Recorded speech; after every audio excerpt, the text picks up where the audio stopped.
자, 그러면 농장의 발달 볼게요. 자, 고려 후기 때 이제 건문세족 때 경제 기반이 된 것은 그들이 소유한 막대한 농장인데요. 자, 이 건문세족들은 이제 요 정치 실권뿐만 아니라 이 농장 확대에서 지배세요 물질적인 토대를 삼았다. 그리고 이제 고려의 이제 전시가 체제는 이미 귀족 정치인 문벌 귀족들이 통치했던 12세기 초부터 그 동요가 일어났고 거기에다가 이제 무신 정권이 수립되면서 더욱 촉진되고 그 다음에 이제 고려 말에 들어가면 완전히 붕괴됐다고 이제 보시면 될 것 같아요. 자, 그러면 이 건문세력들이 토지 확대 중에 불법적 방법도 이제 많이 사용했는데 이제 그 내용을 보면요. 이 당시 개경한도의 원종 때 전시가 대신에 경기 파전 지역에 뭘 지급했냐면 녹가전을 지급했죠. 그래서 이들이 이제 건문세력들이 이제 그 녹가전을 이제 그러니까 이렇게 녹가전을 제정한 이유는 그 당시 그 건문세 토지학 때는 이는 녹가전을 위한 것이 아니고 그들의 권력에 의해서 이제 불법적인 탈점, 즉 약탈과 간점에 의해서 토지를 경방하는 경우가 많았다. 그래서 이렇게 이제 녹가전을 제정한 배경에는 이 건문세적 토지 학대에 대한 어떤 것 때문에 녹가전이라는 이제 땅을 새롭게 지정해서 그들에게 이제 새로운 신진사대부에게 신진 관료들에게 땅을 나눠주기 위한 것이었다. 이렇게 이제 보시면 돼요. 자, 이거 좀 문장이 좀 약간 이상한데 이 부분이 자 일단 건너가고 또한 건문세족들은 사패를 받아서 사전에 의해서 토지를 학대했다는 거죠. 자, 사패라는 것은 예전에 한번 얘기한 것처럼 그 토지나 노비가 합법적 소유를 인정하는 국가가 발행한 공문서인데 사패전은 이제 사패를 발행한 게 뭐냐면 그 당시 몽고 침략기 이후에 항무지가 되게 많았죠. 그래서 그걸 이제 건문세족들이나 아니면 공신들 그 다음에 뭐 가나 그 다음에 궁중 사원 이런 세력들에게 사패를 줬어. 그래서 너네들 개간을 하면 그게 뭐냐면 그 소유권뿐만 아니라 거기에 면세권까지 이제 주겠다. 그래서 소유권과 면세권을 확보할 수 있는 대표적인 그 농장 형태가 이 사패전을 바탕으로 한 그 농장 형태라고 했죠. 그래서 이제 있는데 여기에서 이제 더 나가서 사패를 합법적으로 받아갖고 사패전 넓힌 것뿐만 아니라 또 뭐냐면 모수사패라고 해서 뭐냐 거짓을 하죠. 이게 내가 사패전 받은 토지니까 너 나가 이런 식으로 해가지고 뭐냐면 남의 땅까지 뺏는 그런 경우가 되게 많았죠. 자, 그래서 이런 등등 해가지고 농장 확대를 이제 했다. 이렇게 좀 기억을 해주시면 돼요. 자, 고려 후기 때 건문세족 때 건반 대토지는 전시가 체제 그것과 달리 면세 명역 특권을 가지고 있어요. 그래서 사적 지배력이 상당히 농후했고, 그래서 이것을 특히 농장에서 했다. 그래서 대표적인 이제 토지 형태가 이제 얘기한 것처럼 어떤 방식으로 농장을 이제 했냐면 첫 번째로는 그 사패전 있죠? 사패전. 사패전이라는 이름으로 해가지고 뭘로 했다? 면세권을 얻는 방법이죠. 두 번째로는 군전을 지급받죠. 군전을 지급받으면 그 자기 토지에 뭘 설정해요? 수조권 설정하죠. 수조권 설정한다는 건 어떤 의미예요? 자기 토지에 자기가 수조권 설정한다는 건 면세권 얻는 거야. 그래서 등등 이런 방법을 통해서 뭐냐면 그 면세권까지 얻게 돼요. 그러다 보니까 공전이 어떻게 될까요? 국가가 가지고 있는 수조권을 징수할 수 있는 그 토지가 점점 줄어들게 되고 종전의 전시가 체제가 유지할 수 없게 되죠. 그래서 이런 것들 좀 기억을 해두시고 그리고 이 당시에는 이제 그 농장은 전국적으로 분포되어 그 규모가 막대했고요. 그 다음에 이제 그 당시 장처라고 해서 국왕이 가지고 있는 농장도 어마어마했다. 이렇게 좀 기억을 해두세요. 여기 한자를 적었는데 엄숙한 장, 머물처. 제가 적은 건 아니에요, 이거. 예전에 누군가 적어놨는데 의미는 없어요, 이거는. 그냥 요때 그 국왕이 차지한 농장, 그러니까 내장전이죠. 이 내장전을 그 당시 장처라고 불렸어요. 장처. 그래서 항소 부곡과 함께 장초도 넓은 범위에서 부곡지에 속해요. 여기도. 하여튼 이 농장의 발달은 국가의 토지에 대한 공권력 약화를 초래했고 결국에는 농장 확대와 국가 지배의 공정이 침식되니까 아까 얘기처럼 그 관리대에 뭘 지급할 수밖에 없었죠? 신진 관리대에게 녹가전을 지급할 수밖에 없었죠. 근데 그 녹가전조차도 시간이 지나면서 결국에는 어디도 흡수통합돼요. 검문세족들이 다 가지게 돼요. 예. 자, 그래서 이제 결국 농장에 주어진 면세 명령 특권은 국가제적으로 국픽한 결과를 가져오게 됐고, 그래서 이제 이거 안 되겠다. 그 신진관료들은 이제 검문세족들이 경무한 농장을 확파해야겠다. 그런 것들은 이제 뭐냐면 모색할 수밖에 없었고, 그래서 이 표정 개혁의 일환으로 전민변전 사업을 이제 시작하죠. 그래서 이제 여러 왕들이 개혁을 해요. 그 과정에서 이제 여러 가지 이제 뭐냐면 그 기구도 만들고 건의도 올리고 그러는데, 충녕왕 때 이제 나타나는데, 충녕왕 때 보면 좀 문제가 어렵게 나오면 뭐 그 공명 이전에 또 개혁 정책 물어볼 수 있어요. 자, 충녕왕 때 그 당시 뭘 설치했냐면 전민병정도감을 설치했어. 전민병정도감. 그러니까 우리가 전민병정도감을 공민왕 때만 생각하는데 공민왕 이전에도 설치했어요. 계속. 그 공민왕 이후 때도 심지어는 조선 초기 때도 전민병정도감이 설치됐어요. 잠깐. 예. 그래서 그냥 일반적으로 이런 문제들이 일어나면 뭐 노비나 그 다음에 대토지 경번 같은 문제를 해결하는 기구로서 되게 전민변전도감에 이름 갖다 붙여요. 여기다가. 그 다음에 이제 홍자본이라는 사람이 이제 반민 18사. 그래서 그 당시 민을 편하게 하는 18가지 의견을 제시를 했죠. 그래갖고 이제 개혁 정치를 이제 주장을 했고, 이 홍자본도 이제 특징이 뭐냐면 이 사람도 충녕왕의 측근이야, 측근. 측근이고, 다만 좀 약간 관련되어 있는 게 뭐냐면 또 원나라와 좀 직접 연결돼 있어. 그래서 이 홍자본은 충녕왕이 다른 측근들, 그러니까 이 사람도 측근이지만 또 다른 사람이 이제 측근 세력도 있어요. 이 사람들과 연합을 해가지고 막 그 정치 등한시하고 말년에 그러니까 원나라를 또 뒤엎고 충녕왕 압박해서 그 측근들 다 죽이는 그 역할을 또 해요. 예. 자, 하여튼 이런 여러 가지 개혁 정치를 했다. 그다음 충성왕 때는 이제 보기와 동시에 대대적인 이제 재정 개혁을 했고요. 근데 여긴 안 나왔지만 충성왕 때 그 주요 기구는 뭐냐 사림원 있죠? 사림원. 예, 이런 기구들이 있어요. 강정원.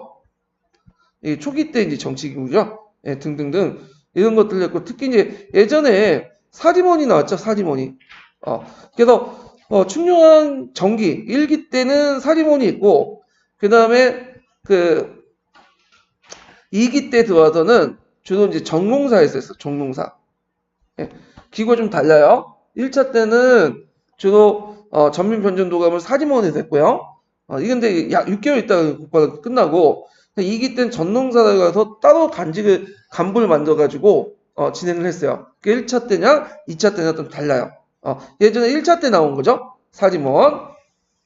자, 그 다음에 충수광 때는 찰리 변이도감을 이제 만들어서 그 뭐냐면 설치해서 검문세족들 정리하는 전민들을 본주인에게 돌려주도록 했고 충무왕 때는 여러분도 알다시피 정치도감이죠. 이거 외워두시라는 거. 그래서 행해졌다. 그래서 이제 그 충무왕 때는 각도에 관리를 보내 양전을 하게 하고 검문세족들이 그 강점한 토지를 살펴서 다스리게 했다는 거. 그 다음에 공민왕 때는 또 뭘 설치했죠? 또 전민변전도관을 설치해서 예전에 기출에 나왔는데 공사 기출에 검문세족들 탈천한 노비와 그 토지들 원주인에게 돌려주려고 했다. 그러나 이제 이 당시에는 이렇게 국왕과 신흥 관료들의 개혁운동에는 당시에 막대한 세력을 가진 검문세족들의 강력한 반대에 부닥쳐 번번이 실패했다는 거. 그래서 전민병정도감이 7번이나 설치와 폐지가 거듭된 사실을 이로 알 수 있다. 그래서 이런 토지들의 모수는 공양왕 때 가서 이제 사전개혁을 제시를 해줄 수 있다. 이게 뭐와 관련된 거죠? 가전법이죠. 가전법. 예. 여기 잘 정리해놨네요. 여기 보면. 이때 이제 충녕왕 때부터 해가지고 공민왕 때까지 그 개혁기구 이름 나왔는데, 자, 전민변전도감. 충성왕 때는 사림원. 그 다음에 이게 1차 때 됐죠? 사림원은. 2차 때는 정농사. 외워두시고. 그 다음에 이제 소금 정매제와 관련된 게 있어요. 가경법과 관련된 건데, 가경법 위험창과 관련돼 있어요. 위험창. 예, 그런 것들. 그 다음에 여기 원자 붙는 게 있죠. 원자. 이렇게 원자. 그래서 사림원, 그 다음에 강적원, 그다음 자정원 이렇게 원자 붙는 게 있잖아요. 예. 요 원자 붙는 건 특징이 뭐냐면 원나라 간청을 모방한 거예요. 그래서 충녕학 때는 보통 끝에 간제 격화를 하면서 뒤에 뭐가 붙죠? 간청 사자가 붙죠. 이게 사자. 근데 이때는 원자가 붙어. 이렇게 원자가. 예. 그래서 요 사자보다 원자가 좀 더 격상된 간청이야.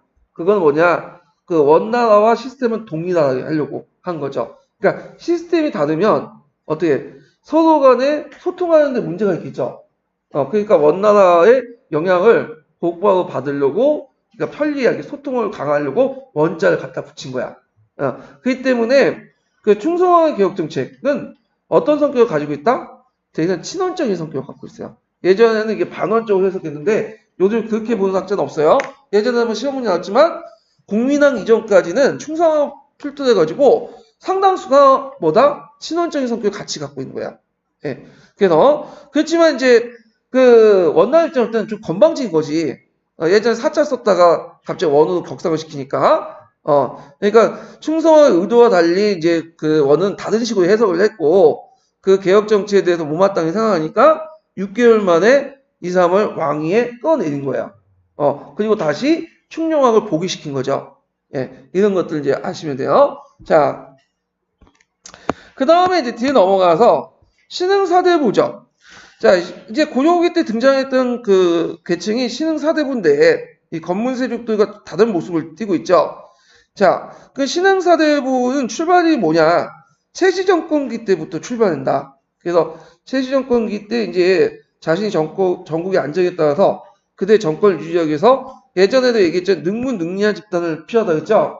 그래서 문에도 능하고 니에도 능한, 그러니까 학문적인 교養도 있고 행정심으로 뛰어나는 그 문인들 기운이 있는데 이 당시에는 이제 이런 그 문인들을 기존의 문벌귀족 계층이 아니라 지방 향리층에서 주로 공부를 받았어요. 특히 과거 시험을 통해서. 자, 그래서 이제 이 신흥사대부들은 그 최시정권 때부터 그 기원을 찾아볼 수 있다. 물론 그거의 학기에 대해서 요즘에는 좀 반박이 많아요. 그래서 신흥유신이라 해가지고 요때 그 사대부는 진정한 신진사대부 기원을 볼 수 없다. 충무왕 이후로 이제 보는 학자들도 있고 그런 게 있어요. 자, 하여튼 이 신흥사대부는 건문세족과 달리 그 가문이 좀 한미해요. 그러니까 지방 향리 출신들이 되게 많아. 예, 지방 향리 출신들이. 그리고 이제 고려 향리는 후기의 사회 경제적 변동을 거쳐서 중소지주층으로 이제 성장을 했고 또 그 자제들은 학문적 교양을 쌓고 각오를 통해서 중앙가를 진출했죠. 그래서 건문세족들과 대입하지 않을 수 없었다. 물론 요 신흥사대부도 능문능리한 신흥사대부도 그 일단은 처음에는 신흥세력이 됐다가 이들도 한 3대 4대 지나가면 또 뭐가 되는 거야? 건문세조 편입에 들어가. 예, 그래서 좀 약간 상대적인 거야. 좀 빨리 진출하냐, 늦게 진출하냐. 그러니까 아니 빨리 이제 진출해서 자리를 잡느냐, 아니면 새롭게 들어오냐. 상대적인 의미다. 이렇게 좀 기억을 해두시면 되고. 자, 그러나 이제 강대한 농장을 점유한 건문세족들에 대해서 미약한 신진사회 개혁은 성공하기가 어려웠죠. 그래서 공무원 이전까지 계속 실패했던 게 뭐냐면 이게 신진사대부의 권력이 뭐냐 그렇게 강하지 못했기 때문에 그런 거죠. 자, 그래서 이제 이 당시 건문세족들은 강대 원의 세력을 경탁하고 있는 이상 그들이 더욱 기대할 수 없었다. 충성왕이 즉위하니까 이제 간제 개편을 했다고 했죠. 그래서 충성왕의 간제 개편은 특징이 뭐예요? 종전의 사에서 뭘로 개편한 거다? 원으로 개편한 거야. 그거는 친원적인 성격이 강하다. 친원적인 성격이 좀 기억을 해두시고 그래서 사림원 예전에 시험 문제 나왔죠? 사림원이 그 당시 개혁을 총괄하는 기구였어요. 그래서 이때 이제 개혁을 이제 그 주도했던 사람들은 과거를 통해서 중앙정계에 진출한 지방 출신 신진사대부이다. 신흥사대부이다. 그래서 충성왕은 보수적인 건문세족에 대해서 이들 신흥사대를 결탁하여 개혁 정치를 추진하면서 국왕권의 강화를 모색했다. 그러나 이들 신흥사대의 개혁 정치는 원과 결탁된 건문세족의 반발로 실패했고 충성왕도 결국 퇴위했다. 근데 요번에는 이제 이거에 대한 해석이 최근에는 약간 좀 핀트가 안 맞다 이렇게 얘기하고 있어. 요때 신흥사대부들은 우리가 생각하는 신흥사대부라고 좀 볼 수는 없는 경우가 많아요. 상당수가 어떤 사람들이냐면 친원적인 세력이 많아. 친원적인. 그리고 가문도 그 친원적이 있고 가문도 일부 검은세족도 많아요. 여기 검은색도 있고. 일단 이들을 신흥사대부보다는 그냥 측근세력, 측근세력이라고 보시면 돼요. 측근세력. 그래서 왜 이게 측근세력들이 그 당시 국민왕 때부터 이게 이전부터 국민왕을 포함해서 측근세력들이 많았냐면 이게 이제 현실 기반이 좀 약간 달랐기 때문에 왕이 올라가는 기반이 일단 그 당시 원나 간섭기 때는 누가 왕위가 됐냐면 조건이 있어요. 여러 가지 원나로부터 선택받은 사람만 왕위에 올라갈 수 있어. 고려 왕씨 중에 그 중에 1순위가 뭐냐면 대개 원나라 공주하고 낳은 아들이 왕이 오죠. 물론 공민왕은 좀 예지만 그래가지고 일단 그들이 이제 태어나면 원나라부터 선택을 받고 어디로 가 있냐면 세자 시절에 상당수가 어디가 있어요? 원나라로 가 있어요. 대도에 있어요. 그러다 보니까 그 사람들이 데리고 있는 이제 사람들 신하도 같이 오겠죠. 그러다 보니 이들이 이제 뭐냐면 일종의 이너서클이 돼 측근 정치가 된 거야. 그래서 돌아가서 이들 무리가 또 다시 그 왕이 돼서 이제 그 사람 왕이 돼갖고 사제가 왕이 돼서 오면 이들 무리 또한 어떻게 같이 와요. 그러면 또 이들 중심의 어떤 정치가 이루어지게 되죠. 그리고 그 종전의 전왕의 측근들 어때요? 쳐내야 되죠. 그래야지 자기가 권력을 누릴 수 있잖아요. 그러다 보니까 쳐내기 위해서는 뭔가 명분이 필요하지. 그래서 개혁한다면서 개혁 정치를 해. 그리고 나서 전왕들, 측근들 제거시키는 거야.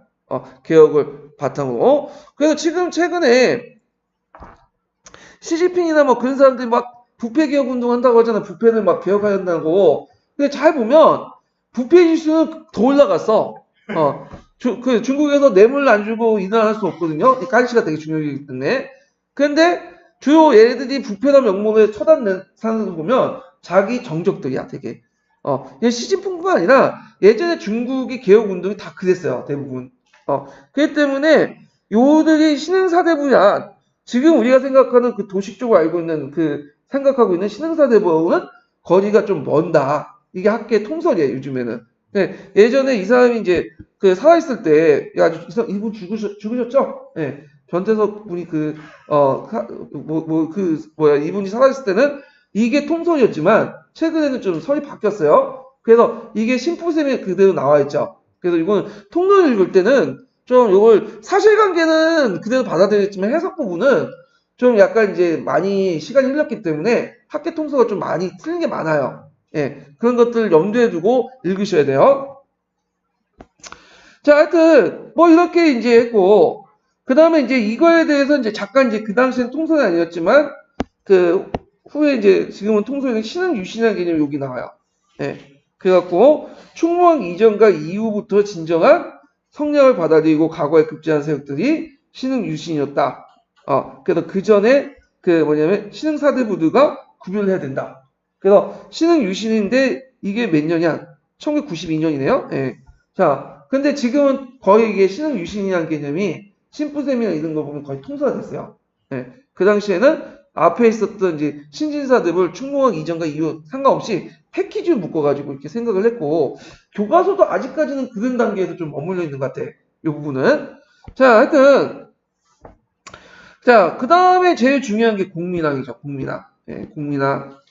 자, 충무왕의 정치도감의 개혁이 실패도하고 나서 공민왕이 즉위하죠. 그래서 공민왕이 살았던 시대가 상당히 개혁하기 좋았어요. 왜 좋았냐? 그 당시 대륙에는 한족의 흥기도 원이 쇠퇴했죠. 이게 시험에 나왔는데 그래서 무슨 교책이? 원명교책이었어요. 원명교책이. 예, 원명교책이 씌웠다. 그래서 공민왕의 개혁은 안후던 검문세족을 억압하고 그걸 통해서 왕권을 강화하려고 했죠. 그들의 배후 세력인 원을 축출했다. 요때부터 공민왕의 개혁은 점점 이제 친원이 아니라 무슨 세력이었다? 반원적이에요. 예, 반원이 가능했던 이유가 뭐 때문에 가능했죠? 원명교체이기 때문에 가능한 거야. 원나라 힘이 약하기 때문에. 그 다음 공민왕은 기철 등 구원배를 제거하고 정동행서 이문소를 혁파하고 그 다음에 쌍성총괄을 공국했죠. 예, 그래서 천령 이북당을 회복했고 이게 동시에 이루어졌어요. 이 세 시기가. 그리고 반원 정책을 강행하는 동시에 그 당시 세대 명예 원호를 사용했죠. 명예 사신을 파견하고 칙명 정책을 뚜렷이 했다. 물론 중간에 뭐냐면 그 지원이라는 언어를 다시 쓰고 친원 정책을 했던 것도 있어요. 그때는 어떤 식이 됐죠? 홍건적하고 왜구가 극심한 시기 때. 잠깐. 그렇지만 전반적으로 이제 후반기에 들어가면 친명 정책에 넘어가요. 왜냐면 그럴 수밖에 없는 게 그 당시 국제 정세가 뭐냐면 이제 명나라가 주인이고 예전에 원은 어디로 나갔어요? 만리장성 이북으로 쫓겨났어. 그래서 그 당시 고려사회는 이들을 뭐라고 하냐면 북원이라고 하죠. 북원. 그러니까 북원은 이제 중원의 주인이 아니야. 병망의 그 몽골족들 사는 곳, 몽골 평원에만 있고 오르도스 상맥, 그 오르도 평원만 도스 평원만 있었던 그 사람이기 때문에 얘들보단 멍을 뭐냐면 사대관계 외교를 만든 게 현실적인 거죠. 예. 그 다음에 대내적으로는 검문세력들을 억압하기 위해서 개혁을 추진했는데 그 당시 이제 그 간제를 3종 6구제 구간제로 복귀하고 요거 예전에 시험 문제 나왔죠? 요때 복귀 대상은 언제 때? 문종 때. 예, 문종 때고. 자, 그 다음에 검문세력들의 간직 독점 중심인 정방을 폐지했다. 이것도 시험에 문제 나왔죠? 근데 정방은 예전에도 얘기했지만 이제 왕권이 강할 때는 정방이 폐지됐다가 왕권이 또 약해면 어때? 정방이 또 다른 이름으로 뭐냐면 다시 복속이 돼요. 예. 그러다가 이제 완전히 폐지는 조선 때 들어가서 폐지된 거고 특히 공민왕은 후년에 승의 신도를 등위해서 가감한 개혁 정치를 오랫동안 해서 적폐를 시정했다. 예. 그래서 이공수 그 다음에 경청은 이순산 이런 권신을 축출하고 대신에 이제 문벌을 낮은 사대부를 등했는데 요때 이제 신진사대부를 되게 많이 등했어요. 신흥 유신하는 계층들을. 그래서 신흥 유신은 이제 등용할 수 있었던 제도 장치 이런 것들 보면 이때 성균관을 중용했죠. 네, 성균관을 중용했고 그 다음 두 번째가 뭘까요? 요때 이제 가거제도를 개혁했어요. 그래서 가거제도를 3층제도 개혁했죠. 3층제는 이제 그 안에 뭐가 있어요? 전시제도 같은 걸 뒀죠. 그래서 원의 가거제도, 그러니까 엄밀한 중국의 가거제도를 이제 받아들여서 3층제 개혁을 했다. 예, 이런 것들을 이제 찾아볼 수가 있겠죠. 그리고 이 시기 때 신흥 유신세력들이 누구와 그렇다고 했죠? 신흥 무인세력들. 이 대표적인 사람이 누구예요? 이성계죠, 이성계. 이성계. 이 사람들과 결탁을 하죠. 그래서 이제 여러분들 정도전 아시죠? 이 정도전이 그 당시 이제 그 누구야? 정몽주의 소견을 받아가지고 이성계를 만났어요. 한경도 가가지고. 그래서 이때부터 서로 짝짝꿍이 된 거야. 그래서 원래 정몽주도 이성계 좋아했어요. 처음부터 싫어했던 건 아니에요, 이 사람도. 근데 나중에 보니까 이제 이성계가 왕조를 새롭게 만들려고 하니까 거기서 이제 갈라지게 된 거야. 그리고 정도전하고 정몽주는 상당히 친한 친구였어요. 거의 불알 친구. 어릴 때부터 같이. 그래서 이제 했는데, 그러다 보니 정몽주가 죽으니까 제일 슬퍼한 사람도 정도전이었죠. 솔직히 말해서. 정몽주가 누가 죽었죠? 이방원에 죽었잖아. 그러니까 정도전도 이방원에 대해서, 물론 처음엔 한 배를 탔지만, 이게 별로 안 좋게 생각했던 것도 좀 약간 냉혹하다? 그런 느낌을 딱 받았을 것 같아. 자기 친구 죽이니까. 자, 하여튼, 이 당시 이제 이렇게 해서 이제 있고, 전민변조운동은 이름 기억에 몇 번 맺지만 기억을 해두세요. 전민을 원래 주인에게 돌려주고 노비를 양민에 되고자 호산을 모두 해방시켜줬다. 그래서 이제 이때 기록에 보면 어떻게 돼 있냐? 자, 신돈을 성인이 나타났다 하면서 상당히 좋아하는 그런 기록이 나와요. 자, 그래서 이제 이렇게 했지만 한계도 있었죠. 일단 공민왕은 사대부의 대외 대내적 개혁 정치는 아직도 강력한 기성세력을 가지고 있는 검문세력의 반발 때문에 부닥치게 됐고, 그 다음에 이 당시 이제 검문세력은 공민왕의 반원정책과 혁신정책을 말미암아 그들의 세력기반이 무너진 걸 두려워해서 신돈을 제거하고 공민왕을 시했으니 이로써 사대부의 개혁운동을 한번 자제했다. 근데 이것도 좀 잘못 안 돼. 근데 신돈 제거는 좀 이게 뭐냐면 공민왕이 직접 제거한 거지 검문세력들이 제거한 건 아니에요. 그리고 신돈을 제거하자고 주장했던 것도 그 사료에 보면 그 되게 후에 이제 신흥 유신이라고 신 사대보다 분류했던 사람들이 상소를 올려서 제거하자고 주장을 했던 거야. 그러니까 이거는 좀 약간 의문점이 있기는데 일단은 뭐 이렇게 적혀 있으니까 자, 권역의 내부적 관문세족과 신흥사대부 사이에 대립이 격화되고 있을 때, 밖으로는 압력이 가중되는데, 특히 이제, 외구와 홍건적이 치니까, 그 다음에 원명 교체, 이는 대외관계 변동이다. 그래서 고조만은 이제 외구의 창궐력 심한 고통을 겪게 되고, 외구는 대마도를 중심으로 해가지고, 우리 연안에 추모되고, 특히 이제 충정왕 이후부터는 전국 각지에 침투하고, 강화도까지 약탈당해요. 그러니까, 교동도까지 와서 강화도 위에 교동도 있잖아. 거기까지 점령을 해버렸어요. 그래서 어떤 논의까지 있었냐면 이 당시 개경에 계엄령이 선포되고 심지어는 수도를 옮기자. 이런 논의까지 있었어. 그래가지고 이제 있는데 최영이가 말렸지. 내가 나가서 끝까지 해서 쳐부시겠다 했고 결국에는 그 왜구를 격퇴를 시켰죠. 그래서 그때 들어온 왜구는 단순한 해적 집단이 아니에요. 거의 준군사 집단이라고 보시면 돼요. 이게 일본 이제 사회 얘기할 텐데 이들이 이제 상당수 뭐냐면 전략 전술도 능했고 그 다음에 이들이 가지고 무기도 상당히 좋았고 기마병 중심이야, 기병 중심이야. 그렇기 때문에 요때 들어온 그 해적 집단은 단순히 해적이라고 보시면 안 돼요. 그래서 거의 준군사 조직 이렇게 있고 했다. 자, 하여튼 그 당시 이제 고조는 왜구를 막기 위해서 일본 정부, 요게 일본 정부는 누굴 의미할까요? 이때 일본 정부는 무르마치 막부죠. 그러니까 무르마치 초창기 때니까. 왜냐면 이때 이제 남북조 시대고 남조, 북조 해가지고 나눠져 있었잖아요. 예. 근데 이제 이 무르마치 막부는 처음부터 끝까지 힘이 약했어. 나중에 일본사 얘기할 텐데 그 앞에 는 가마쿠마 막부나 그다음 뒤에 있는 에도 막부에 비해서 상당히 지방 분권적이에요. 여기는. 그래서 호족들 그 당시 뭐 다이모드라고 부르는 그 다이모드를 통제를 제대로 못해. 슈고 다이모라고 하죠. 예. 그래서 그 일종의 슈고 다이모 연합 정권 이렇게 했기 때문에 호족들 그 다이모드 통제를 못하니까 외부 단속이 제대로 안 되겠죠. 예.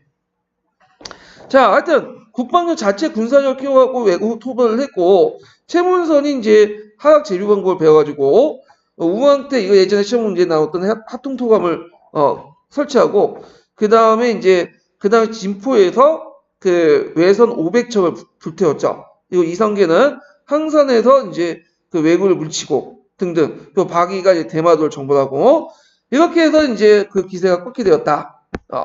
그 다음에 공민왕 때는 이제 홍건적이 쳐들어왔죠. 홍건적이 이제 여러 관례가 있는데 그 중에 한 파가 들어왔어.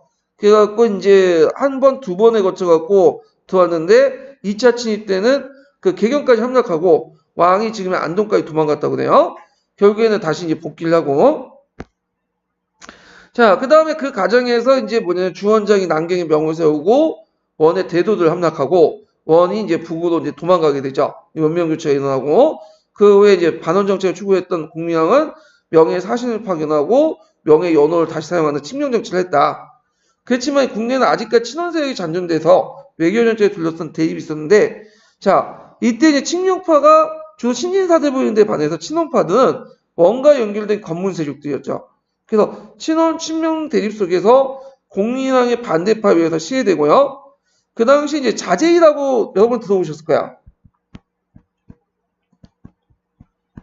근데 여기 자제이가 위는 이제 뭐냐면 군대거든요. 위 부대란 뜻이야. 그러니까 주변에 호위병, 호위 세력이야. 그러니까 엄밀히 말하면 반대파라고 볼 수는 없어요. 이 자제이는 그 당시 문벌 귀족들, 그러니까 그 고위 귀족들 중에 좀 약간 뛰어나고 미모가 뛰어나고 잘생긴 얘들을 뽑아가지고 만든 친위부대라고 보는데 이게 원래 자기 이제 권력 기반을 확대시키려고 만든 부대, 그 호위 부대들인데 거기 이제 영화나 이제 여러 소재도 다뤄진 것처럼 이 국민왕이 말기에 좀 약간 동성애를 즐겨요. 네. 동성애를. 거기에다 또 변태소유까지 있어갖고 간음증이라고 하죠. 그래갖고 자기 그 부인이었던 그 왕비 중에 한 명을 그 홍릉인가 그 사람한테 줘. 그래서 너 가져. 그래서 임신시키라고. 그래서 성애를 그 보고 나서 즐기고. 그러니까 그 부인이 이제 홍련의 아이들 가지니까 이걸 알고 나서 이제 그 주변에 이제 내시가 그 사실 알려주니까 내가 깨어나면 너뿐만 아니라 홍련 찾아서 다 죽이겠다. 그런 식으로 말라고 자요. 그러면 내시 입장은 그 한간 입장은 어차피 죽을 바에는 어떻게 됐어? 알려줘야지. 홍련하고 짜고 이 사람을 죽여버린 거야, 공민왕을. 그러니까 이걸 반대파 위하여 시해됐다는 건 좀 약간 좀 어폐가 있는 것 같아. 자기 측근들이 죽었어요. 일단 하여튼 뭐 이렇게 넘어가고 시험 문제 안 나올 것 같으니까. 자, 중립파였던 이민이 이렇게 했는데 여기에다 이제 중립파로 돼 있죠. 근데 어떤 책에서는 이게 뭐라고 돼 있어요? 친원파 이렇게 돼 있죠. 왜냐면 이제 그 당시에 정세를 보면 이런 게 있었어요. 왜냐면 물론 이제 원나라가 이제 북원으로 힘이 약해졌잖아. 검은세족 입장일 때는 다른 그 입장일 때는 어차피 이제 명나라 기울어졌잖아 정세가. 그럼에도 불구하고 원나라를 붙들고 있었던 게 뭐냐면 이 명 때문이에요. 명이 원나라 계승한 명이 다 해먹으려고 원나라 했던 걸 해다가 플러스 알파를 더 해먹으려고. 그래서 명나라 초기 때 뭐 한간도 갖다 바쳐라, 공료도 갖다 바쳐라. 그 다음에 예전에 그 원나라가 요구했던 그 물품들보다 더 플러스 시켜갖고 요구를 하니까 그리고 막 압박을 주니까 그 집권층 안에서도 차라리 구간이 명간이다 하면서 차라리 원나라 물론 힘이 약해졌지만 원나라를 들고 좀 명나라와 대결하거나 등거리 외교 정책을 좀 하자 견제를 하자. 그러니까 이제 이때 그 대표적인 사람이 이민이에요. 그러니까 이민의 그 포지션 자체가 중립이지만 또 어떻게 볼 때는 친명에 대입해가지고 원나라 친원 쪽으로 이렇게 볼 수가 있어. 그래서 어떤 책은 친원, 어떤 책은 여기에서는 중립파 이렇게 이제 들어가 있거든요. 자, 그래서 이민은 그때 이제 어린 우왕을 즉위시키죠.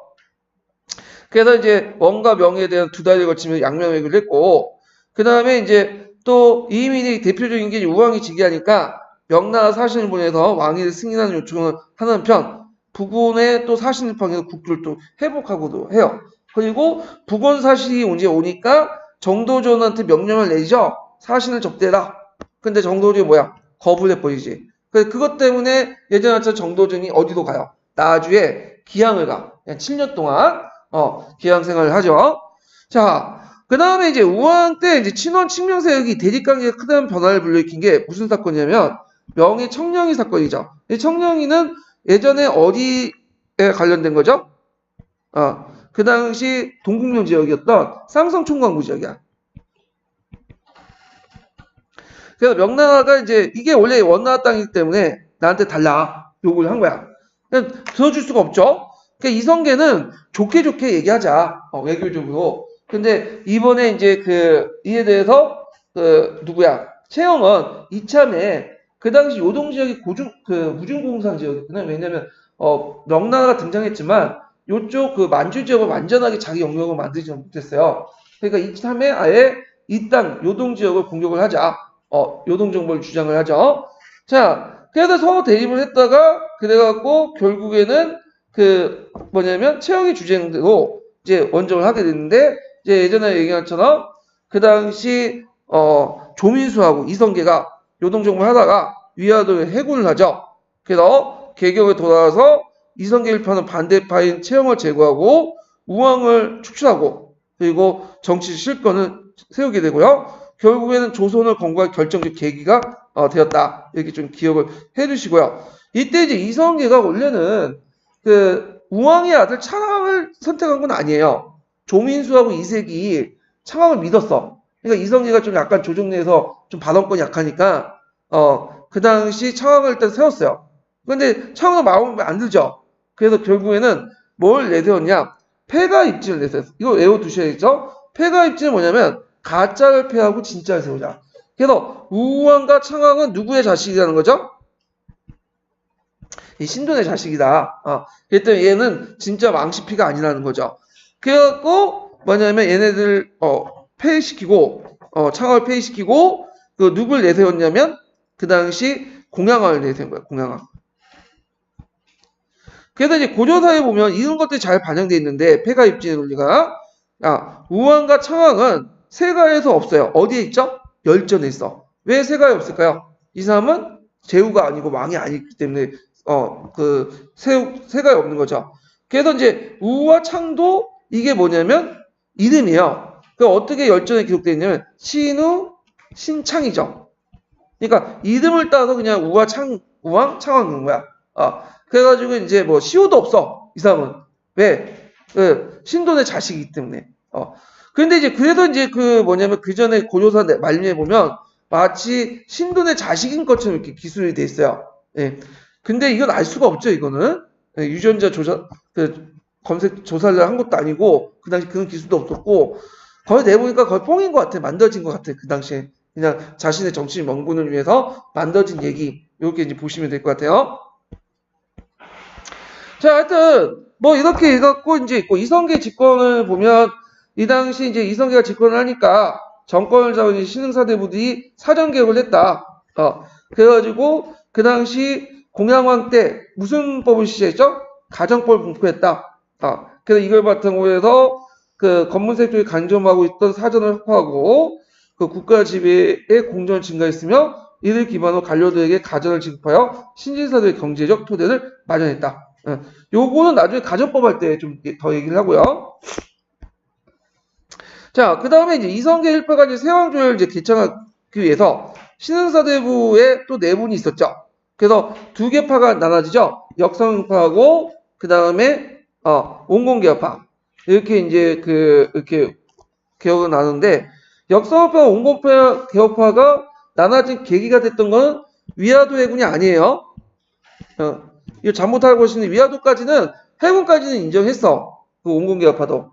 자, 근데 어디에도 분화됐냐? 그게 이제 1차 분화와 2차 분화가 있어. 그래서 1차는 언제 때? 폐가 입진의 논리. 이때부터 폐가 입진을 내세우면서 이색을 따르는 그 뭐냐면 온건파들이 한 번 또 나가요. 이제 결별됐고. 그래서 2차 때는 뭐냐면 예전에 이제 한번 얘기를 했던 윤희 2초 사건 있죠? 이게 상당히 중요한데 윤희 2초 사건이 뭐라고 했죠? 그 당시 공민왕과 이성계가 짜고 누굴 공격한다는 거야. 그 명나라를 공격한다. 이것을 그 조선의 사신이 명나라 예부에 들었다는 거야. 그래 놓고는 이걸 바탕으로 해서 그 윤희 2초에서 같이 동조했던 사람들 목록을 바탕으로 해서 대규모 수청 작업이 들어가요.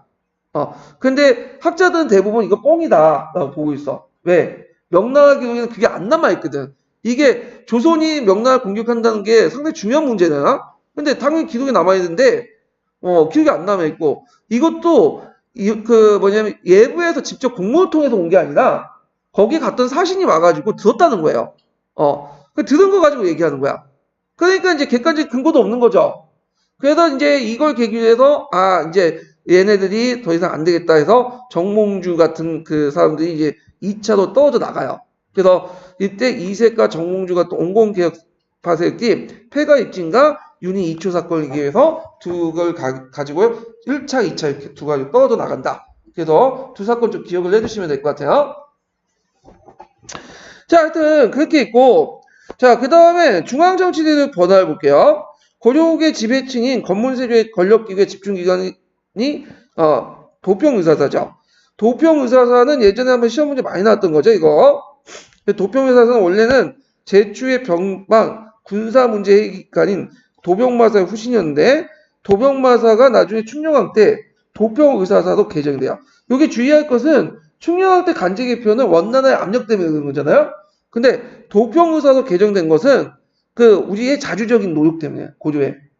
이렇게 이제 보셔야 돼. 왜? 도평의사사는 참원한 기구가 아니죠. 이거는 우리가 이제 고조가 독자적으로 만든 기구이기 때문에 그 당시 간제격화도에서 떨어진 기능들이 어디로 다 집중됐다고 보시면 돼요. 도평의사사로 집중됐다. 이렇게 보시면 되겠죠.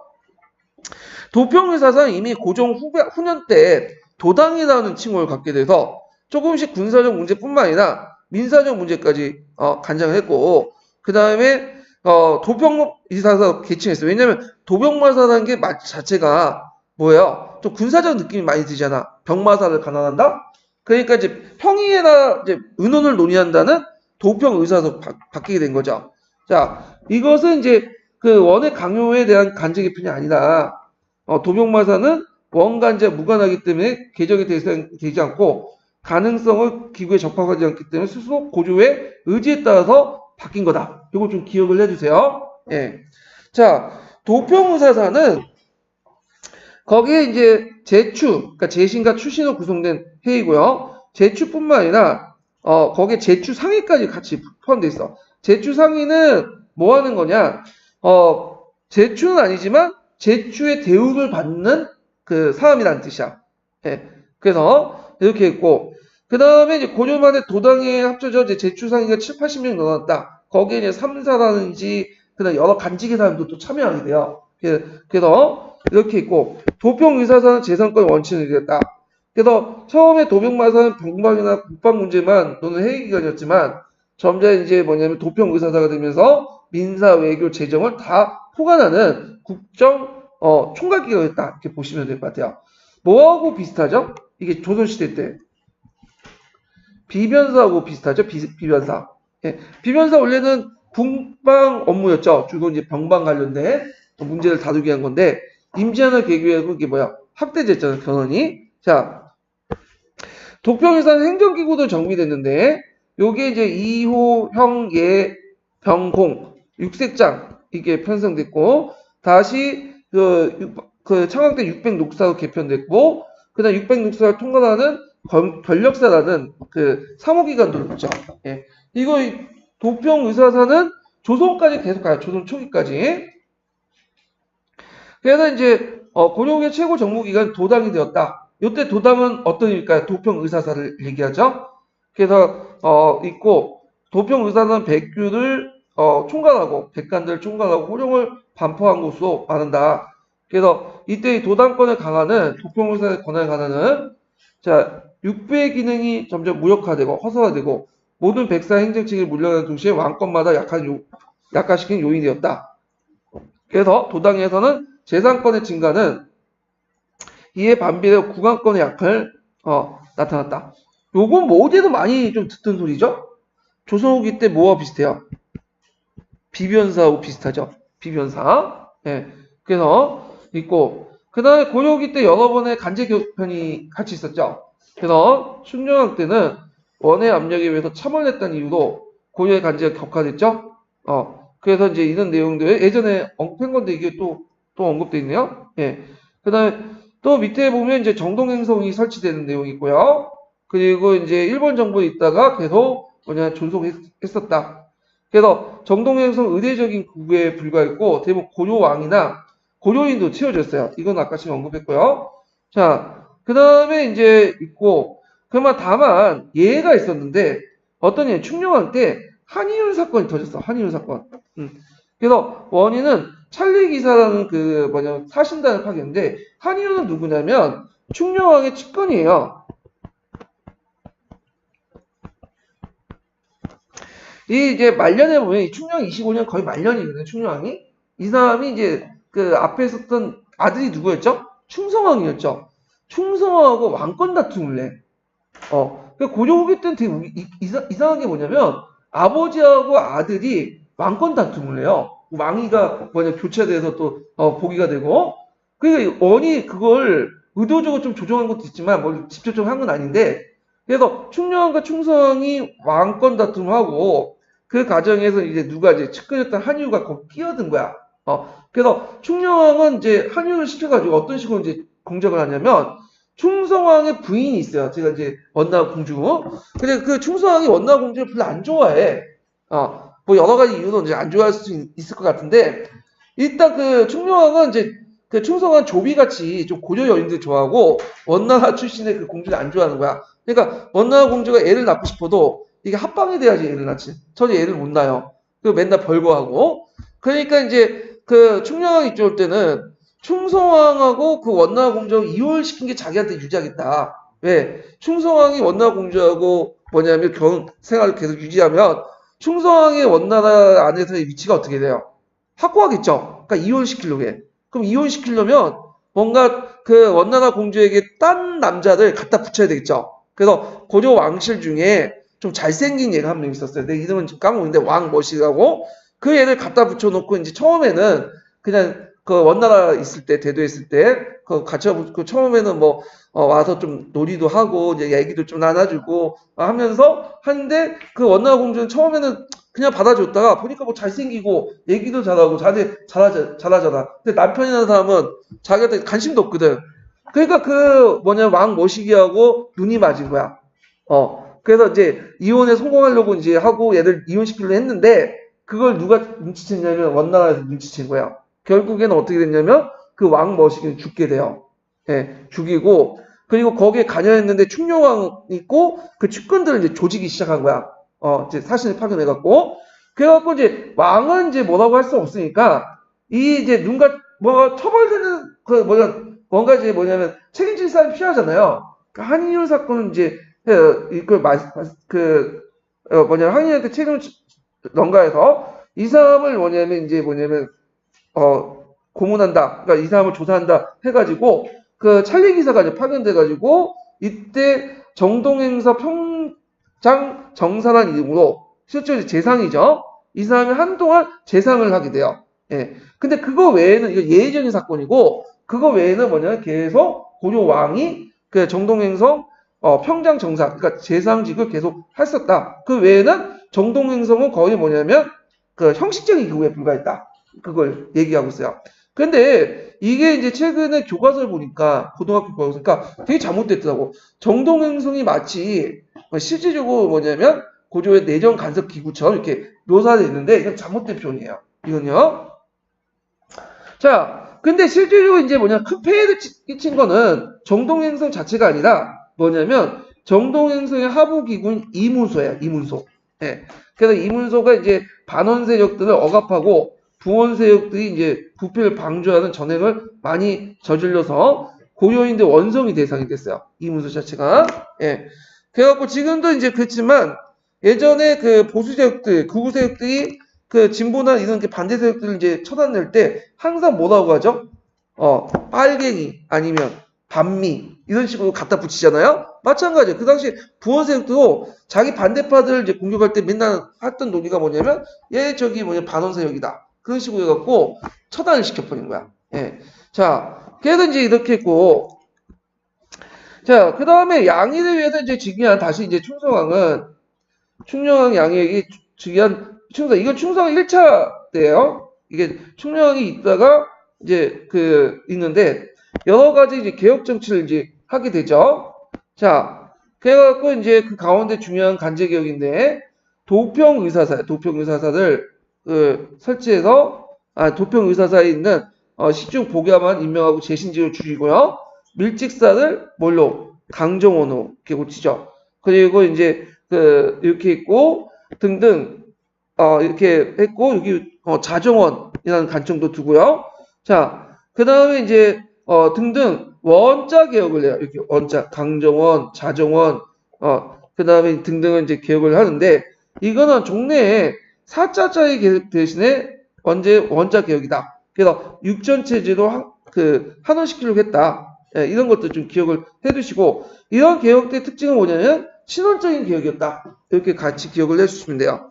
자, 그렇지만 이제 자정원, 강정원, 사림원 이런 것들은 오랜 기간 동안 있었던 게 아니에요. 설치되자마자 이게 6개월 집권했거든. 그때 잠깐. 설치되자마자 한 3, 4개월 있다가 없어져요. 그러다 곧바로 충녕이 또 복위가 돼. 그래서 이제 충녕이 좀 해먹다가 그 다음에 충녕이 죽으니까 충성이 2차로 이제 이렇게 복위가 되는 거죠. 자, 그다음 고려 정치 제도는 이제 국민왕 때에도 큰 이제 변화가 일어났는데 국민왕이 그 당시 개혁 정치를 하면서 간제 개혁도 같이 일어나요. 그래서 그 당시 도청 의사사를 이제 곤쳐가지고 종래 이제 삼성 육부 제체로 돌아가죠. 예, 요 밀직사를 다시 추미로로 감찰사 어사대로 그래서 고쳤고 그 다음에 이제 그 당시 또 원나라 압력에 의해서 또 간제가 국민왕의 반원적 개혁은 아직 대륙의 여력을 가지고 있는 원나라 압력에 의해서 간제 회복 다시 됐고 그 다음에 다시 이제 예전으로 또 돌아갔다가 또 또 간제가 개정돼. 그래서 왔다 갔다 해요. 예, 그런 것들이 이제 있었다. 좀 기억을 해두시면 되고요. 대개보면 시험 문제는 요 정도? 예, 국민왕이 처음에 그 독자조 간직 개편한 내용들 이런 것들이 시험 문제 나오니까 좀 기억을 해두시면 돼요. 자, 그 다음에 이제 뒤에 넘어가서 지방통치의 발전을 보죠. 자, 고려의 지방제도는 많은 취약점이 있어요. 이때 취약점이라는 거는 좀 상대적인 거야. 누구와 비교해 볼 때?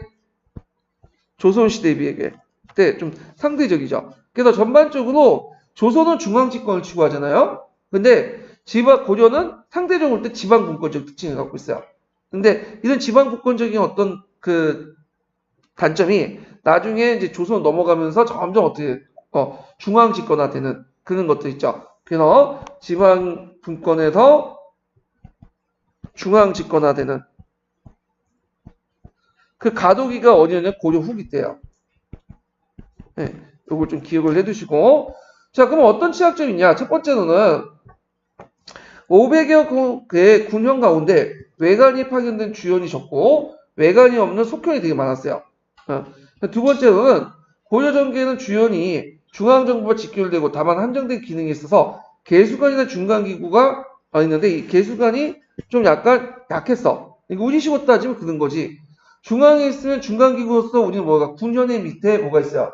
도가 있죠. 지금 둔 밑에. 도의 기능이 총괄 기능이 없고 일부만 담당했어요. 이게 그래서 개수관이 이제 그 당시 중간기구 역할을 하는데 개수관이 그 밑에 있는 군현의 모든 업무를 다 총괄하는 게 아니라 일이 있을 때만 몇 개 업무만 총괄하고 나머지는 총괄 못했던 거야. 그렇기 때문에 이런 게 미숙하다. 자, 세 번째로는 그 중간기구로서 이제 나중에 더 발전된 것이 뭐냐면 그 도와 계죠. 5도 양계. 근데 이 5도 양계도 좀 약간 3원 쪽으로 그 경기 5도 양계. 그러니까 이런 것 자체가 이제 뭐냐면 3원화되어 있죠. 8개 지역으로. 그러다 보니까 이런 것도 이제 있고. 그래서 이제 이런 3원적인 구호는 문제점이 있었다. 그 다음에 또 네 번째로는 고려에서 천민 집단이 뭐가 있었죠? 특수행정구역이 있었죠. 향가, 부곡, 소가 있었어. 예, 조선에도 없는. 예, 그래서 조선은 이제 군현을 나눌 때 첫째 영토나 인구에 따라서 나눠요. 이게 영토 넓이나 면적이나 인구에 따라 나누지만 고려 같은 행정구역을 이제 할 때 그 상하관계를 논할 때는 뭘로 논하냐면 그게 기준이 아니라 그 예전에 그 주형과 속형의 관계가 어떻는가 신분적 관계에 따라 나눠. 그래서 고려 같은 경우에는 자기가 어디 지역에 살고 어느 본관에 있느냐에 따라서 신분이 결정되는 거예요. 지금도 좀 비슷하죠. 뭐 강남에 살면 잘 사는 집안이고 저쪽 우리 이제 제가 사는 양주거든요. 양주 연천에 살면 좀 못 사는 동네. 뭐 이렇게 생각하시더라고요. 자, 하여튼 이런 것들이 고려 후기 때 이제 넘어가면서 조금씩 개선이 돼요. 일단 그 첫 번째가 뭐냐면 외관이 파견된 주연이 적었죠. 그리고 속전이 더 많았고 이런 것들이 고려 중기 때 유민 문제로 해갖고 뭐죠? 간모를 파견하죠. 그러면서 이게 조금씩 이제 점점 주연이 점점 많아지게 되고 그 다음에 개수관이나 이런 중간기구의 약화 이런 것들이 나중에 이제 5도 양계가 도로 통합돼요. 8도 체제로. 예, 그러면서 점점 그 관찰사 기능이 점점 강화되고 그러면서 중간기구 기능이 점점 강해지기 시작하고요. 그 다음에 경기 5도 양계가 상호화됐죠. 이것도 뭘로 통합이 되죠? 8도 도로 통합이 되죠. 이렇게. 그다음 항소 부국도 무신정변 이후부터 해갖고 이제 저항이 많아지면서 어떻게 돼요? 고려 후기 때부터 점점 일반 군역으로 편입해 들어가고 결국에는 조선 초기 때 아예 없어지게 되죠. 그래서 이제 이런 절차를 가지게 된다. 이렇게 이제 기억을 해두시고 그러면 이제 그 예문들을 이제 조금씩 보죠. 고려 정부가 가장 긴급한 과제는 수령이 없는 속현을 감소시켜 중앙집권을 강화시킨 거다. 그래서 그 속현을 감소던 정식 수령을 파견해 주연화시키는 방법인데 그 예가 쭉 나와 있어요. 뭐 인종 때 이랬고 그 다음에 또 여기에서 주의할 건 간무 중점적으로 간무 파견이죠. 자, 이런 식으로 해서 지방행정력을 강화를 도모했다. 이런 것들 좀 기억을 해두시면 되고요. 그 다음에 두 번째가 또 개수관이죠. 개수관. 이 개수관의 중간기구 역할이 한정돼 있어. 그래서 이 개수관 기능을 좀 대체시킨 게 뭐냐면 경기 5도 양계 기능이야. 근데 여기 또 한정돼 있어. 왜냐면 이게 3원적이고 일단은 그 5도에 보면 뭐가 있죠? 안찰사가 있죠. 근데 이 안찰사가 권한이 되게 낮아요. 그 다음에 그 경관직이야. 거기 상주해코 있지 않고 왕의 명령에 따라 그때 살펴보는 임시직이에요. 근데 이제 이런 것들 그래서 이제 있지만 하여튼 시간이 지나면서 경기 5도 양계는 일원화되죠. 뭘로 통합되죠? 예, 도로 통합되죠. 도로. 자, 그래서 이제 이걸 남도화라고 해요. 예, 남도화. 그래서 이 남도화 내용이 이제 쭉 있죠. 그리고 이제 그 내용을 이제 있고, 그래서 요거는 이제 관련된 내용도 있어요. 점점 양계 낭도화가 형상이 일어난다. 이렇게 기억을 해두시면 되고요. 자, 그 다음에 이제 또 여기 보면 그 도에 총괄하는 사람이 누구였냐면 그 당시에는 그 안찰사였죠. 암령사. 근데 이제 이 안철사, 안녕사라는 지위 자체가 좀 약간 풍계가 낮았어요. 근데 이제 풍계를 높일 필요가 있겠죠. 그래서 창왕이 즉위년에 안련사를 뭘로 한가? 도갈자, 도관찰, 출절사로 이렇게 승격화 시켰고, 나중에 이게 뭐냐면 그 도와 출처가 빼가지고 이게 뭐가 된 거야? 관찰사가 된 거죠. 조선시대 때는. 그리고 조선시대 때는 풍계가 더 높아져갖고 종이품이 돼. 당상간 지위가 되죠. 자, 그래서 이제 지위가 상당히 높아졌다. 네, 이렇게 좀 기억을 해두시면 되고요. 그 다음에 이제 뒤에 넘어가는 항소부국도 천민이 이제 집단 특별행정국인데, 이제 이것도 지위가 점점 높아져요. 예. 참고로 정도전이 파견된, 그러니까 유배 생활을 했던 7년 동안 유배 생활 게 나주 지역이에요. 근데 그 나주 지역이 예전에 거평 부국 지역이 있었어요. 거기에 이제 생활을 했었다는 거. 그래서 이제 이때부터 이제 고조 후기 때 들어가면서 점점 일반 농촌의 차이가 없게 됐다. 이런 내용들이 들어가 있죠. 그래서 조선 초에 들어와서는 완전히 소멸됐다. 이게 예전에 시험 문제 나왔죠. 태조 때 들어와서 완전히 소멸됐다. 일반 군역으로 완전 편입됐는데, 그래서 이제 그 조선 때 들어가면 예전에 한번 행정구역 얘기했겠지만 일반 군nhân 수가 뭐냐면 더 줄어들어요. 정리가 돼가지고 더 커지죠. 그리고 일반 군현의 곳곳에 이제 뭐냐면 관리들 파견하기 시작한 거죠. 야, 그날 고려 후기 때 이제 항촌사에도 큰 변화가 일어났는데, 자, 이때 이제 첨설직인이 동종직인이 그런 풍간직들, 유황 풍간직들이 등장하죠. 예, 토착적 항리세들이 국공을 통해서 이런 지위를 얻게 돼.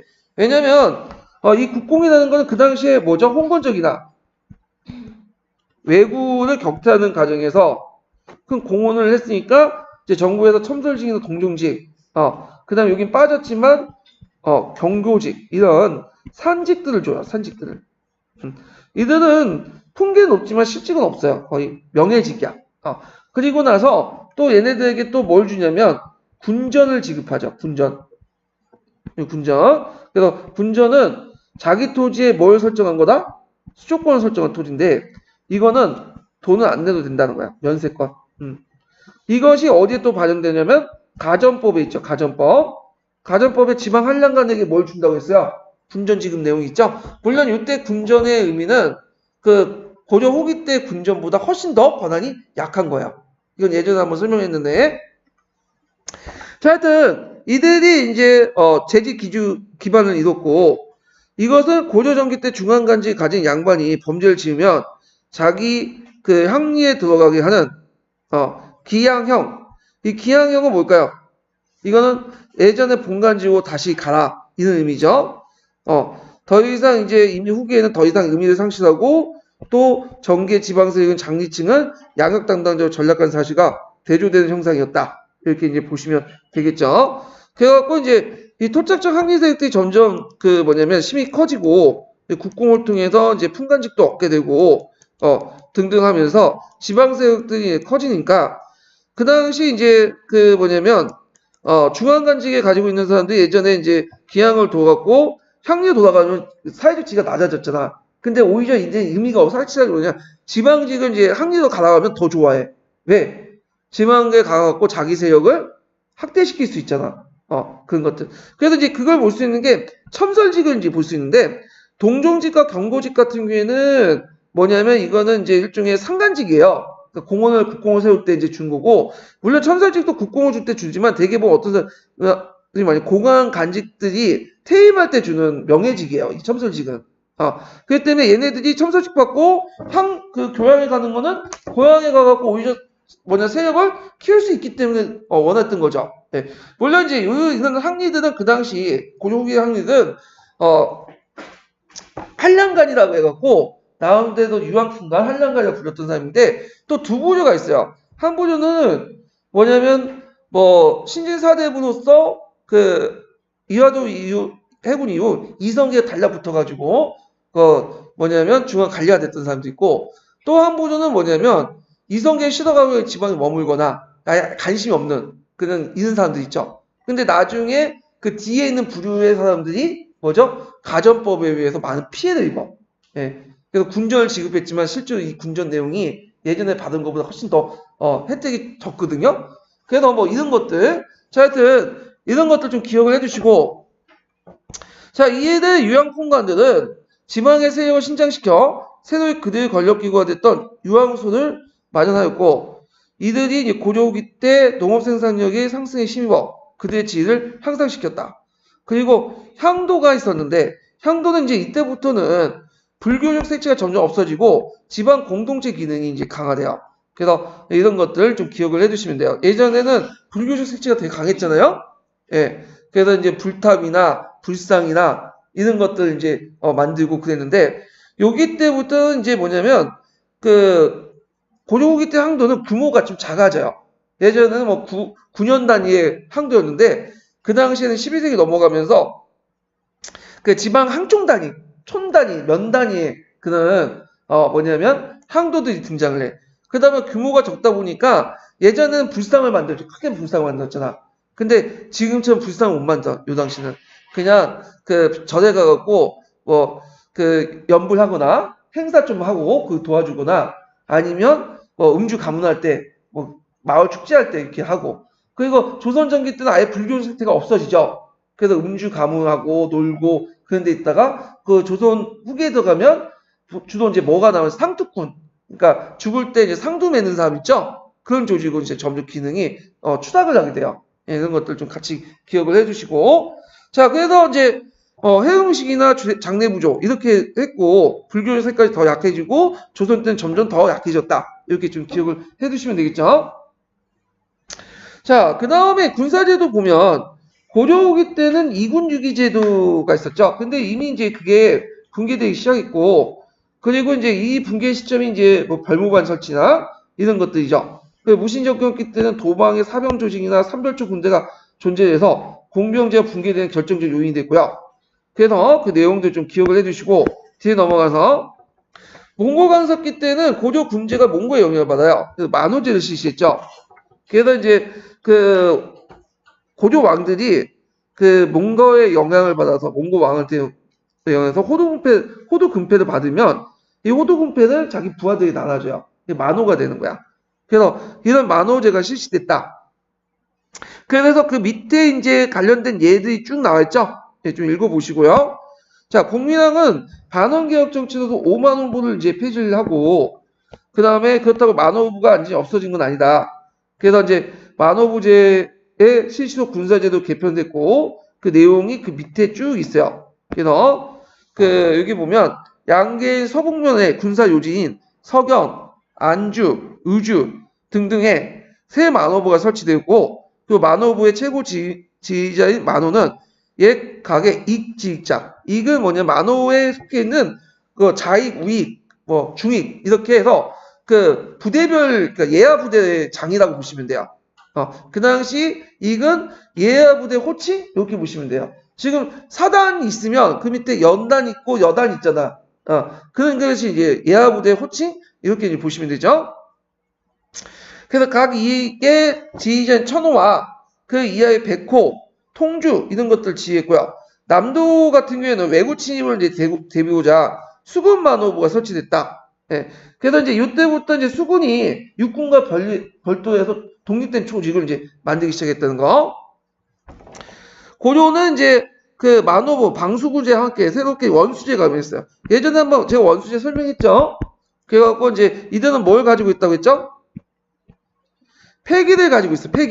패기라는 건 뭐냐면 지방 장정들을 동원할 수 있는 명부야. 그래서 그 패기를 가지고 이제 뭐냐면, 잠깐만, 제가 잘못했는데 패기가 아니라 시위패를 가지고 있죠. 시위패. 예. 시위패를 가지고 있는데 이 시위패를 이제 뭐냐면 가지고 동원할 수 있는 명부가 있어요. 예. 그래갖고 이제 이렇게 동원된 군대를 시위군이라고 하죠. 시위군. 예. 시위군. 이렇게 기억을 해두시면 되고. 자, 그 다음에 이제 1388년에 그 요동정벌이 이어져서 이제 그 뭐냐면 최고 지휘관으로서 팔도 도통사와 좌우 도통사가 조직되고 원수제 기반 상군이 구성되고, 그때 이제 참여했다가 이성계가 이제 정권을 잡으니까 상군 도 총재부가 되죠. 그래서 이제 이렇게 이제 사병적 성격을 지니고 있는 원수에 약화되고, 이제 이성계에 의해서 이제 다시 조선이 건국되면서 이 사병들을 어떻게 하려고 하죠? 공병화시키죠. 그러면서 이제 여러 가지 간제 개편이, 이제 군제 개편이 일어나요. 요거는 나중에 좀 조선시대 할 때 좀 얘기를 하고요. 자, 그래서 이제 이렇게 해서 이제 한번 쭉 살펴봤고, 자, 불교계의 동향을 볼게요. 자, 고려국의 이제 지배세의 건문세족이었으나 새로운 신흥사대부들이 대두됐고, 이들 신진사대부대에 의해서 새로운 문화의 경향이 나타났다. 그래서 그 당시 이제 그 고려의 정기의 문신기족에 의해서 흥행했던 유교, 불교, 예술 이런 것들이 무신정권 때 쇠퇴했고, 다시 반유학적인 건문세족 때 집권이 침체되었지만 이후 이제 신흥사대의 문화적 영향에 의해서 새로운 문화가 재생됐다. 그래서 여기에 볼 게 이제 선종인데, 선종에서 이제 활동했던 승려가 이제 누구냐면 진울이죠. 진울. 그래서 종전까지 이제 왕실과 문신귀족들의 비호를 받으면서 강력하게 세력을 성장했던 교종 출신 불교계가 종래의 건의를 전면적으로 부정하는 무신 정권에 대해 반발하게 되고, 이때 반무신란의 성격을 띠게 되죠. 그리고 이때 최씨 정권이 수립되면서 이 무신 정권이 가혹한 탄압을 받고 교종 교단은 쇠퇴하고요. 그 2000 이후에 이제 쇠퇴됐던 침체됐던 선종 세력들이 최씨 정권과 제휴를 하게 돼요. 자, 무신 정권과 선종의 결합은 당시 교종의 이러한 반무신적 성향에 대한 상대적 이유뿐만 아니라 신라대의 선종이 호족들에게 환영받던 사실들과 맥락을 이해할 수 있다. 선종은 경전을 통해 복잡한 이론적 접근을 배격하고 참선에 의한 불교 신앙을 그 주요 내용이었기 때문에 소박한 무인들에게 친근감을 줄 수 있다. 그래서 이런 혁신성은 그 다음에 무신정권의 성향에 알맞는 거다. 그래서 선종은 자신의 깨달음을 가진 거야. 개인주의적 강하죠. 그래서 종전에 고려라든지 그 전에 뭐 신라나 어떤 정통시 체제를 무시하는 데 중요해. 왜냐 자기의 깨달음을 강조하고 주관적인 어떤 깨달음을 강조하기 때문에 기존의 체제를 뒤엎을 수 있는 어떤 혁신적인 성격을 갖고 있죠. 그래서 이런 것들이 이제 무신정권의 성향과 알맞는다 이렇게 좀 기억을 해두시면 될 것 같아요. 근데 주의할 게 성종이 그 경전을 중요시 여기지 않는 건 맞아요. 근데 성종의 이론이 단순하다고 해서 복잡하지 못하다 이건 아니야. 성종은 참성을 또 깨달음을 얻잖아요. 근데 그 깨달음을 얻는 과정이 말로 표현할 수 없을 만큼 상당히 힘들고 그 다음에 고난도의 지식이 집약돼야 돼. 그렇기 때문에 이것이 선종이 뭐 무인정권처럼 단순하고 그 다음에 이제 뭐냐면 서민적인 그런 건 아니에요. 중국에선 선종을 주로 믿는 애들은 뭐냐면 초창기 때는 지금은 좀 다르지만 엘리트 종교 이게 일본도 그 사무라이들이 있었죠. 물론 사무라이들은 상당히 좀 약간 지식을 가지고 있는 사무라이고 그래서 요거는 이제 우리나라만의 좀 특징이에요. 약간 단순하고 이런 것들은. 예. 그래서 이 선종은 또 널리 확산될 수 있었던 게 뭐냐면 정토종을 적극적으로 수용을 했죠. 선종 때 진울 때 와서 자 이런 것도 이제 같이 기억을 해두셔야 될 것 같아요. 자 이때 이제 선종 내부에서 새로운 불교가 새로운 바람이 불고 있었는데 보조국사 진울이 당시 불교의 타락을 비판하면서 새로운 불교 이론을 세워 이를 바탕 선종 위주의 불교 혁신 운동을 했죠. 그래서 진울의 사상을 예전에는 도노점수, 정해산수 외워두시려 했죠. 그래서 이거 인간의 마음이 부처라는 사실을 먼저 깨닫고 선도노 이를 바탕으로 수련해야 된다. 후점수. 그래서 그 앞에서는 이건 남존선, 이거는 북존선 두 개의 성종의 수행 방법을 결합을 시켰고 그 다음에 정과 해를 동시에 닦아야 된다. 그래서 참선과 어떤 독경 이런 것들 경전 있는 걸 같이 해야 된다. 이런 것들을 했죠. 자, 그래서 이제 나름대로 교선통합을 이제 이루었다. 그래서 진울에 의한 교선통합을 이루었는데 앞서 일천이 청태종을 개칭하여 교종을 중심으로 선종을 포섭하는 시도가 교리적인 면에서 완전 통합이 이루는 것이 아니라 정책적인 면에서 통합의 그치로서 의청사후에 다시 분리된 것에 비해서 진우의 그런 선교통합은 교리적으로 발전되고 정치적 성격이 아니라 종교적 성격 동시에 뛰고 있다. 같이 기억을 해두시고요. 그 다음에 진훈의 이제 그 제자였던 해심에 들어와서 그 당시 유부일치선 이런 것들을 이제 주장을 했고, 그래서 이제 최우정과 또 긴밀하게 연결돼 있죠. 이런 것들 같이 기억을 해두시면 돼요. 자, 이런 결사운동은 선종, 조계종뿐만 아니라 청태종도 있었는데, 요때 청태종은 어디에 포함된다고 했어요? 요때부터는 이건 선종에 포함돼요. 그러니까 이 문장만 읽으면 청태종이 선종이 아니라 교종처럼 얘기하고 있는데, 이건 좀 잘못 알고 있는 거야. 요때 청태종은 선종화 시킨 거야. 그래갖고 청태종이 통합을 하면서 이제 선종 승려들을 많이 유입을 했잖아. 그러면서 바뀌게 된 거야, 성격이. 그리고 이게 청태종이 되고, 청태종 포함에 청태종 안 들어가는 사람들이 조계종을 만든 거야. 자, 그래서 이제 요새라는 사람이 위해서 백년사가 그것이다. 그래서 이 백년사 결사운동을 펼치죠. 그래서 수선사와 함께 무신집권계의 가장 대표적인 결사할 수 있는 백년사도 역시 불교계의 혁신과 기층사의 교화를 앞섰었다. 그래서 이제 정토관 있죠. 이걸 충실히 받아들였다.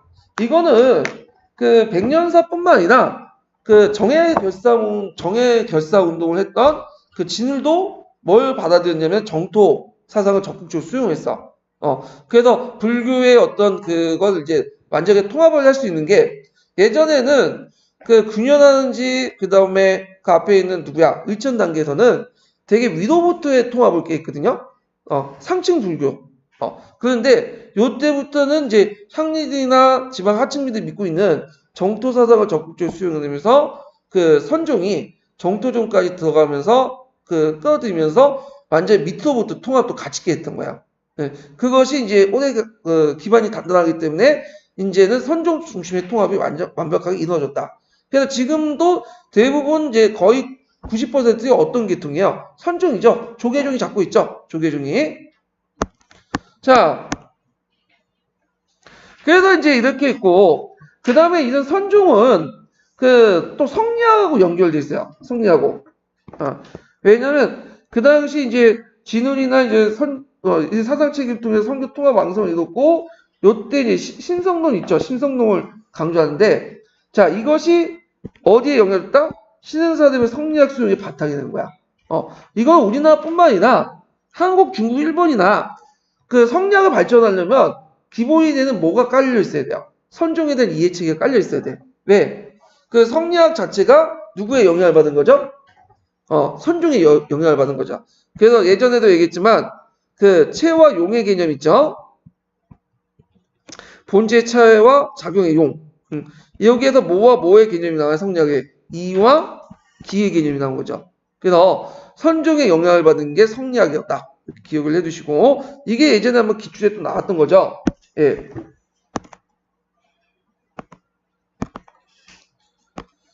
자, 그러나 이러한 불교의 혁신적 기호는 몽고 간섭기에 접어들면서 단절되고 말았는데, 최시정과 밀착됐던 수선사는 몽고의 억압에 받아 위축되었고, 백년사는 고려 왕실 및 항시대 원차인 모련사로 변질되었다.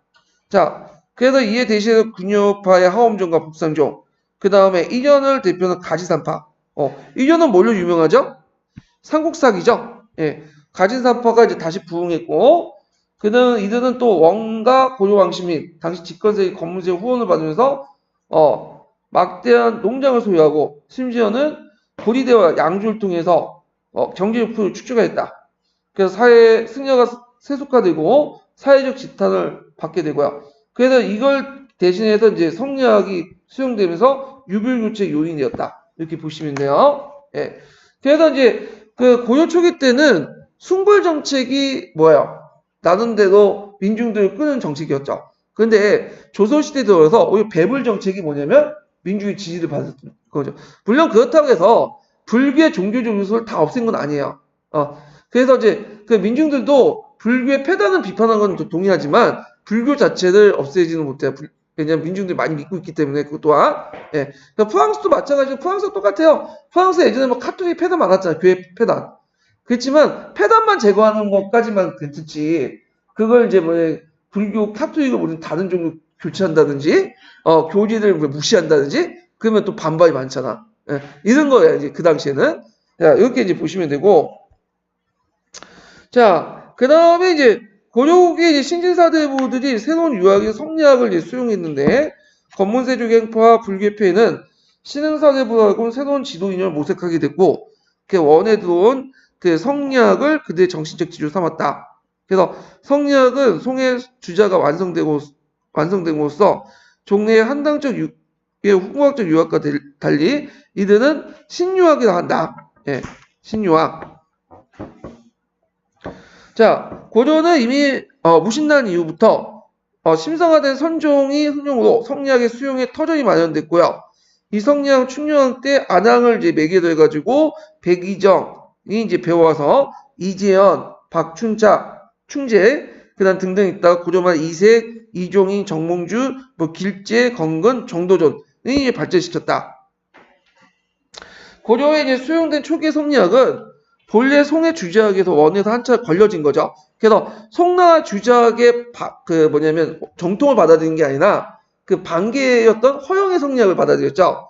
그래서 형이사학적 측면보다 모성 성격이 강했다. 실천적 측면이 강조됐다. 따라서 우주에 대한 이기도에 대한 사변적 면에서 별로 관심이 없고 대신에 일상생활 관련된 실천적 기능을 강조하는 주자의 실천 동목인 소학이나 주자가래 이런 것들을 강조했어요. 물론 이제 이거는 초창기 때 얘기고 성리학이 초기 때 얘기고 시간이 지나면서 이제 거의 고려가 멸망한 쯤 해가지고 이제 조선초로 넘어가면 이제 정통 성리학이 들어온 거야. 이때는 뭘 강조해? 심성론이 강조돼요. 그리고 이와 기가 어떻게 하고 사변적 측면이 강조되고 초창기 얘기한 거고요. 그런데 이제 성리학도 점차 이제 철학적 이기론에 대한 심도가 더 들어가죠. 그래서 이제 이런 내용들이 쭉 있죠. 이런 내용들이 좀 기억을 해두시면 되고, 요게 좀 기억할 게 이제 배불론과 관련해서, 척불론과 관련해서 정도는 뭐다? 불시작전. 이런 것들이 이제 좀 기억을 해두시면 되고요. 자, 성리학의 그 마지막 단락은 성리학의 그 수용에 의해요. 네, 사상과학에 어떤 것들이 영향을 끼쳤는가, 그거 좀 기억을 해두면, 자, 성리학의 수용은 사상계의 일대 전환이 되었다. 첫 번째로, 종래 홍보학적 유학에서 철학적 유학으로 변함으로써 새로운 사상체를 이뤘을 뿐만 아니라, 이는 유불교체의 계기를 마련했고요. 그 다음에, 그래서 이제 지금까지, 고려 유교는 정치 이념으로서 채용되어 종교로서 불교와 공존할 수 있지만, 이 신유학은 형이학적인 어떤 철학 체계를 가지고 있기 때문에, 이유와 기라는 철학체를 가지고 있기 때문에 충돌할 수밖에 없었죠. 자, 그래서 이렇게 이제 좀 기억을 해두시면 이것만 외워두시면 되겠네요. 네, 종래의 홍학적 유학에서 철학적 유학을 변화시키는 새로운 사상체계에 서 유불교체 계기를 마련했다. 이런 것들 같이 기억을 해두시고, 자, 그 다음에 역사학의 발전을 볼게요. 자, 역사학의 발전은 좀 쉬었다 할게요. 이 부분은.